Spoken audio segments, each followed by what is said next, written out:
ሰላም ጤና ይስጥልን አድማጭ ተመልካቾቻችን እንደምን አላችሁ? የከበረ ሰላምታችን በእያላችሁበት ይድረስ እንላለን። ፋኖ ሰሎሞን በቀለ ነኝ። በምዕራብ አማራ ቀጠና ቴዎድሮስ እዝ 102ኛ ኮር የ33ኛ ክፍለ ጦር ህዝብ ግንኙነት ነኝ። እንግዲህ የ102ኛ ኮሩ 33ኛ ክፍለ ጦር ይዞታ በሆነችው በቋሪት ወረዳና በአካባቢው በሚደረገው ትንቅንቅ እስካሁን እንደተገኘው መረጃ ከሆነ በምዕራብ ጎጃም ዞን ቋሪት፣ ስናን አባጅሜ፣ አዴት፣ ደጋዳሞትና ሰከላ ወረዳዎች በጋራ በመሆን ላለፉት 10 የሚጠጉ ቀናት ሲካሄድ የነበረው መጠነ ሰፊ ውጊያ በፋኖ ኃይሎች የበላይነት እንደቀጠለ ነው። በተለይም ሰኔ 19 ቀን 2018 ዓ.ም በተጠናቀቀው በዚህ ተጋድሎ የብልጽግና መንግስት ካሰናዳው የሰኔና የሐምሌ ወር እቅድ በተቃራኒ የፋኖ ስምሪት ክፍሎች ከፍተኛ የሆነ ወታደራዊ ድል ማግኘታቸውን እያስታወቁ ነው። በውጊያው የተመዘገቡ ዋና ዋና ውጤቶችን ስንመለከት የመጀመሪያው የጦር መሪዎች መደምሰስ ነው። በውጊያው የ76ኛ ክፍለ ጦር አዛዥ ኮሎኔል አበራን ጨምሮ ኮሎኔል ፈቃዱና ሻለቃ አዲሱ ጌታቸው የተባሉ ከፍተኛ ወታደራዊ መኮንኖች ከነ ሰራዊቶቻቸው መደምሰሳቸው ተረጋግጧል።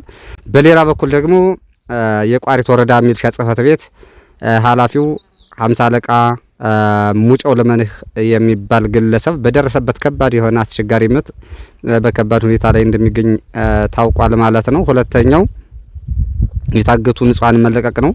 እንግዲህ የ33ኛ ክፍለ ጦር ከአካባቢው የፋኖ አባላት ጋር በመቀናጀት አመቱን ሙሉ በፖሊስ ጣቢያ ታስረው የነበሩ በርካታ ንጹሃን በገበዘ ማርያም ከተማ ገብቶ ማስለቀቅ ችሏል ማለት ነው።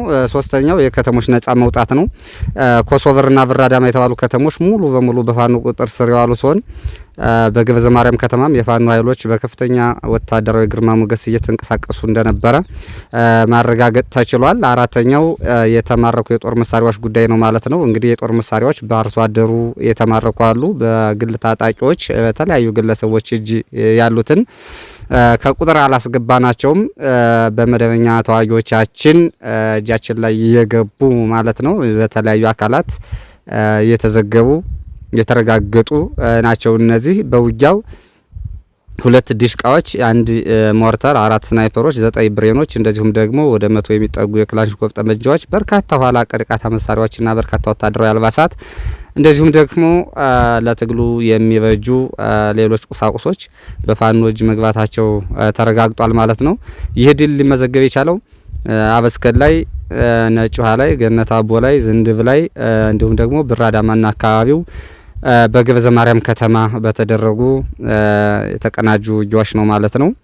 በዚህም 4 አጎራባች ወረዳዎችና የስናን አባጅሜ ተርቭ የሆኑ ተዋጊዎች ባደረጉት የተቀናጀ የጀርባ ቆረጣ ማጥቃት ምክንያት የተገኘ ድል መሆኑን ደግሞ ሻለቃ ዝናቡ ልንገረው በሰጠው የምስጋና መልእክት ለማረጋገጥ ተችሏል ማለት ነው።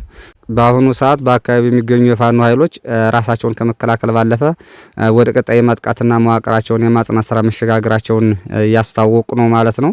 እንግዲህ ሀገር መረከብ የሚያስችል መዋቅር የማጽናት ስራችንን ከጠላት ነጻ ሆነን እንቀጥላለን ማለት ነው። ፋኖ ሰሎሞን በቀለ ነበርሁኝ። ለአሁኑ የደረሰን መረጃ ይህንን ይመስላል። ተጨማሪ አዳዲስ መረጃዎች ሲኖሩ የምመለስ ይሆናል። አመሰግናለሁ። ሰኔ 19 2018 ዓ.ም